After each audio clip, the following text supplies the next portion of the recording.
sukses menjadi desainer dan juga artis ternama, Ivan Gunawan atau yang akrab disapa Igun, rupanya mencoba banting setir jadi pebisnis kuliner. Dan belum lama ini, Igun baru saja meresmikan bisnis kuliner terbarunya, yakni Warung Kulit Ma Igun di kawasan Tanjung Duren, Jakarta Barat. Igun pun happy lantaran banyak teman dan sahabatnya memberi support untuknya, termasuk Ruben Onsu dan Ayu Ting Ting.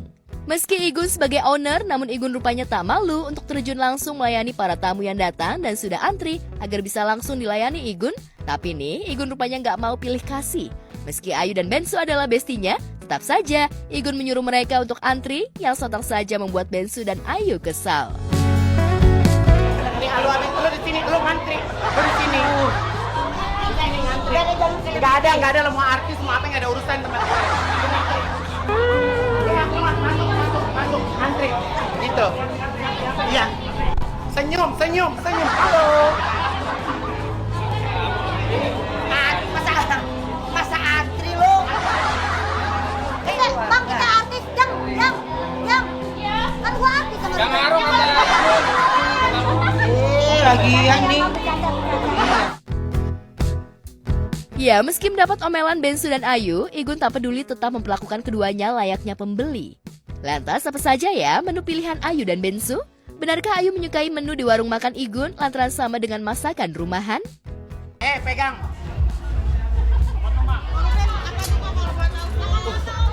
Ini sendok garpu sendirinya. mana ada sendok garpu sendiri? Sambal nggak sambal? Sambal dong. Dagangnya baru nih ah. Kenapa tuh? Pakai nanya kalau sama dia, gue makan hati lah. Nih makan ini nih. Doain. Lancar, laris, ini mah enak banget makanan rumahan, kerang, usus, apa namanya? Paru, sambal sama kulit. Yes. Lantas seperti apa ya reaksi Bensu dan Ayu usai menyantap menu masakan di warung makan Igun? Nah gini kulitnya nih. Pakai kulit apa ya kira-kira? Nah gini kulitnya nih. Pakai kulit apa ya kira-kira dia orang? Hah? Kok enak banget kulitnya pakai kulit apa? Curiga deh.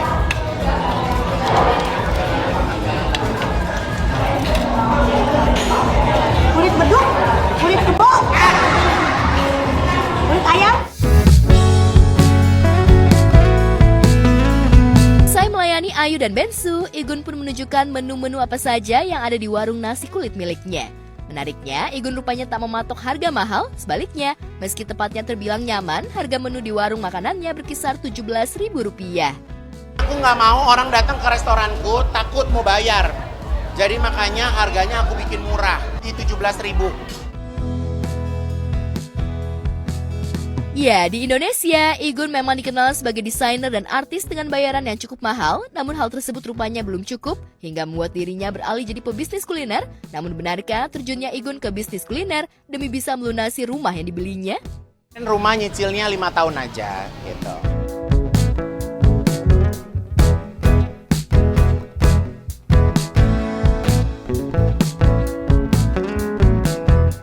Sama halnya dengan Igun, aktor Gading Martin juga kembali membuka cabang warung nasi tempong yang ketiga di kawasan Kebon Siri, Jakarta Pusat. Ya, Gading rupanya tak ingin terlena dengan dunia gemerlap selebriti yang hanya sementara, dan demi masa depan Gempita Naura Martin, putri sematawayangnya, membuat Gading bertekad untuk memiliki bisnis, termasuk membuka warung nasi tempong. Lantas seperti apa support Gisela Anastasia, mantan istrinya? Kan kalau kuliner kebutuhan utama manusia ya, maksudnya makanan. Jadi kalau misalnya memang enak pasti akan dicari gitu. Jadi kan ada aja. Oke, Bapak Gading kok nggak pernah syuting, ada aja sih jalan-jalannya. Ya ada aja rezeki dari tempat yang lain. Salah satunya nasi tempongnya. Kalau kita nggak buka keran-keran lain dalam kehidupan kita, kita pemasukan nunggu di calling doang berarti kan. Nanti kalau misalnya nggak ada callingan nggak ada pemasukan. Jadi mungkin Gisel lebih ke yang dia kuasain juga, mungkin apa kosmetik, makeup segala macam kayak gitu kan dunianya dia. Jadi masing-masing punya jalannya sesuai yang mereka kuasain. Ya, warung nasi tempong rupanya menjadi awal kedekatan Gading dengan Medina, wanita yang kabarnya tengah dekat dengannya. Bahkan keduanya pernah kepergok liburan bareng. Melihat kedekatan Gading dan Medina yang dianggap serasi, netizen pun mulai menjodohkan keduanya. Lantas apa tanggapan Gading terkait perjodohannya dengan Medina? Teman baik. Makanya doain yang baik-baik. Nasi tempong disangkanya kenalan keluarga. Kenalannya di nasi tempong, gue ngundang teman-teman, iya dong. Kan kita ngundang teman-teman kita, sahabat-sahabat kita, salah satunya kan Medina. Jadi kenalan di nasi tempong, tapi kayaknya mungkin banyak yang salah disangkanya kalau orang tua kita ketemu tuh kayaknya udah pertemuan keluarga gitu. Enggak juga, kayak sama aja kayak Andika ketemu bokap gue gitu. Sama gitu, sama. Kalau saya sih udah kebal. Besok saya jalan sama siapa ada fotonya juga digosipin juga.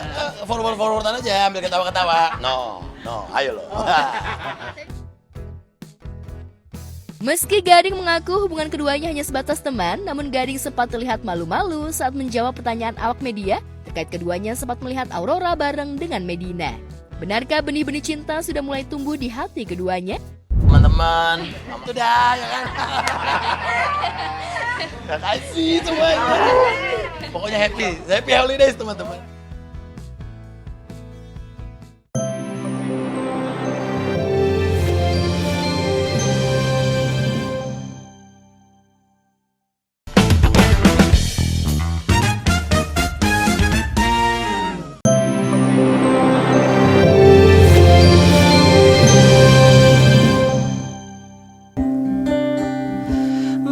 Mencoba untuk gantikan peran kalian. Semua keringatku, semua usahaku. Dua juri wanita Indonesian Idol ke-13, Bunga Citra Lestari dan Rosa, tak bisa menahan air mata tatkala mendengar lagu persembahan salah satu peserta idol asal Kabupaten Pinrang, Sulawesi Selatan, Jayadi. Lagu Terima Kasih yang diciptakan Jayadi sebagai persembahan untuk kedua orang tua angkatnya ini sukses membuat hati Rosa dan BCL menangis. Bahkan ketiga juri lainnya, Maya Estianti, Judika, dan Anang Hermansyah ikut terharu larut dalam syair yang dinyanyikan dengan suara merdu Jayadi. Langkah darimu.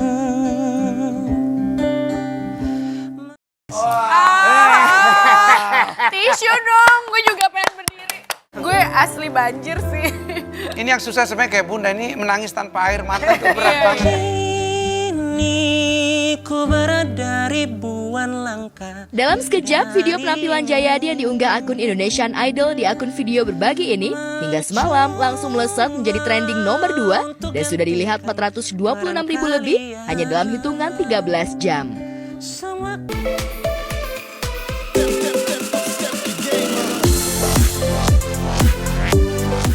Lantas siapa sebenarnya Jayadi? Ya, dari pengakuannya, Jayadi merupakan pria kelahiran Kabupaten Pinrang, Provinsi Sulawesi Selatan. Tinggal di sebuah dusun nan jauh dari ibu kota, sejak kecil, Jayadi diasuh kedua orang tua angkatnya yang berprofesi sebagai pengrajin kayu. Jayadi baru bertemu kedua orang tua aslinya 2 tahun lalu, berkat wasilah kompetisi bernyanyi di ajang pencarian bakat lokal. Cerita hidup dan perjuangan Jayadi yang berpeluh asa merajut mimpi hingga sukses mengikuti audisi Indonesian Idol ke-13 ini pun sontak membuat Rosa, BCL, serta juri lainnya terharu. Kegiatan sehari-hari saya berprofesi bantuin bapak jadi tukang kayu. Saya memantapkan diri kalau saya udah punya jalan ketemu keluarga kandung saya pengen ikut idol. Dan saya baru ketemu mereka 2 tahun lalu. Berkat penampilannya yang orisinil dengan suara emas dan petikan gitar serta syair lagu yang diciptakannya sendiri, Jayadi akhirnya sukses mendapatkan golden ticket untuk melangkah lebih jauh di ajang pencarian bakat menyanyi yang digelar di RCTI ini.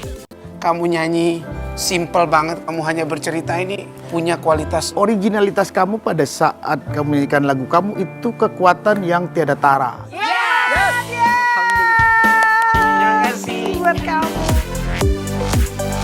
Season 13 ini cukup berbeda ya, karakter vokal orang-orangnya, kontestannya tuh cukup berbeda terus dari yang season sebelumnya. Di season 13 ini aku bilang season yang horor, menakutkan. Kenapa? Pesertanya aku rasa akan horor. Kenapa? Karena mereka bersaing ketat. Kalau yang sekarang tuh kapasitas mereka bernyanyi tuh hampir sama. Harapannya adalah season ini kita bisa menemukan lagi calon-calon idola Indonesia yang memiliki karakter yang berbeda dari idola-idola yang sebelumnya.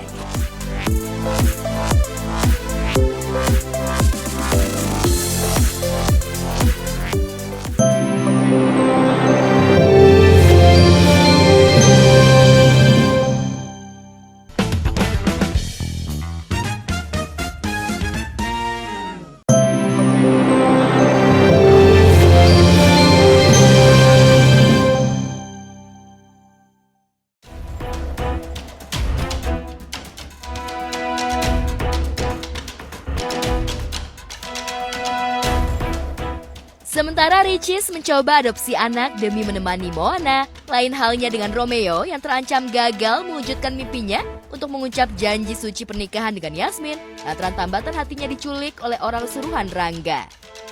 Karuan saja hilangnya Yasmin membuat Romeo kalang kabut. Sebenarnya kamu ada di mana, Yasmin? Aku udah cari kamu sampai kemana-mana, tapi gak ada satupun orang yang ngeliat kamu.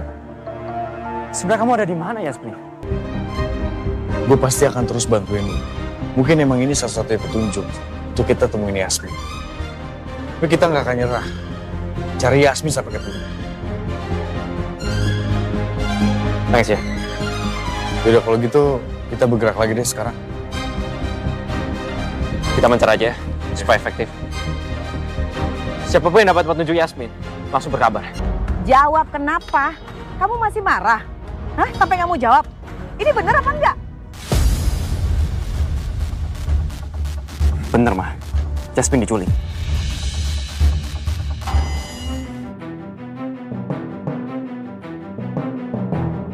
Kebahagiaan Yasmin atas kebebasan Romeo dari penjara berjalan cukup singkat. Tentu saja Rangga yang menjadi otak penculikan tak ingin melihat Romeo dan Yasmin bersatu. Di dalam penyekapannya itu, Rangga membuat skenario membongkar siapa sebenarnya sosok Romeo. Dalam video tersebut, Rangga memberi kabar jika kekasihnya itu merupakan anak dari Heru, pelaku pembunuhan orang tua Yasmin yang selama ini dicari. Siapa kamu? Kenapa kamu nyulik saya? Siapa kamu? Kamu nggak perlu tahu siapa aku. Tapi yang pasti kamu tidak akan disakiti. Justru aku ingin menolong kamu. Aku akan beritahu kamu tentang fakta, tentang siapa Romeo sebenarnya. Kamu ngomong jangan sembarangan ya. Apa hubungannya Romeo sama ini, ha? Jawab! Tenang Yasmin, tenang, sabar, pelan-pelan. Supaya kamu tidak terlalu kaget tentang fakta-fakta yang akan aku kasih tahu sekarang ini.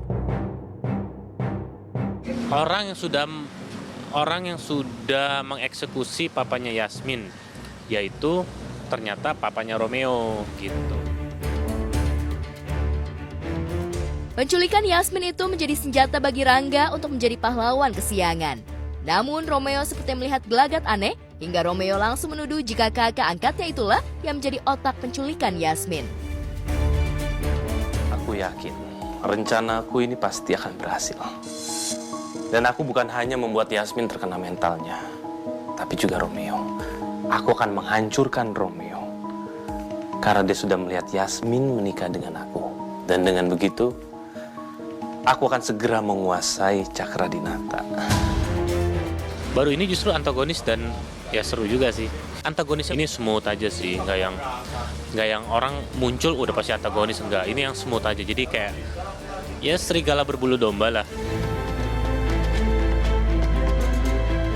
Tentu saja, penculikan Yasmin ini tak terlepas dari kerjasama antara Rangga dan Galang alias Pras yang menjadi tangan kanan Rangga demi bisa mendapatkan uang 1 miliar rupiah untuk membantu anaknya Nathan yang terlilit masalah keuangan. Mas Rangga, kenapa sih Mas melakukan ini kepada Yasmin? Karena saya cinta sama Yasmin. Dan saya akan menikah dengan dia, apapun caranya. Sebenarnya apa lagi yang ditutupin oleh Rangga? Dia nekat melakukan ini tanpa campur tangan Ajeng.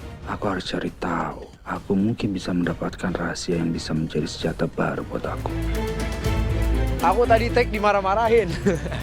Dimarah-marahin sama customer. Gara-gara katanya spare partnya nggak bener. Aku benerin mobil terus nggak bener spare partnya.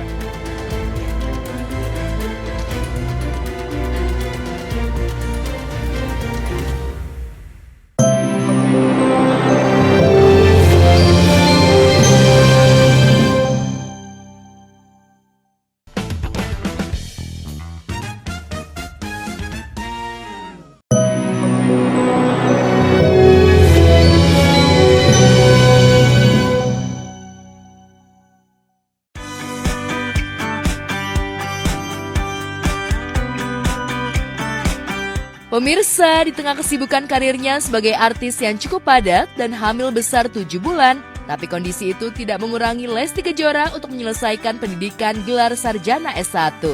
Ya, setelah menyelesaikan perkuliahan cukup lama, 5 tahun, Lesti dinyatakan lulus pada sidang skripsi pada Agustus 2024 lalu.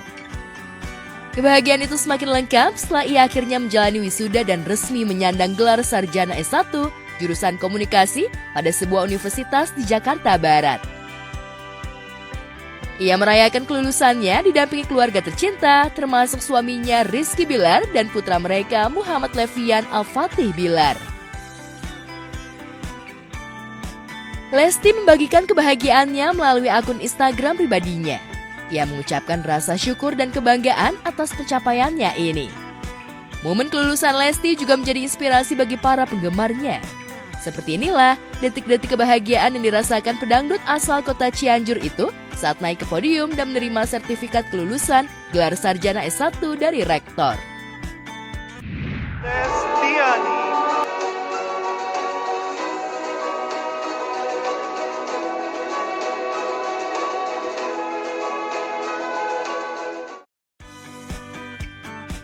Di momen yang membahagiakan itu, calon ibu 2 anak itu menyampaikan perasaannya bisa menyelesaikan studinya yang boleh dibilang tidak gampang mengingat waktu yang ia miliki sangat terbatas.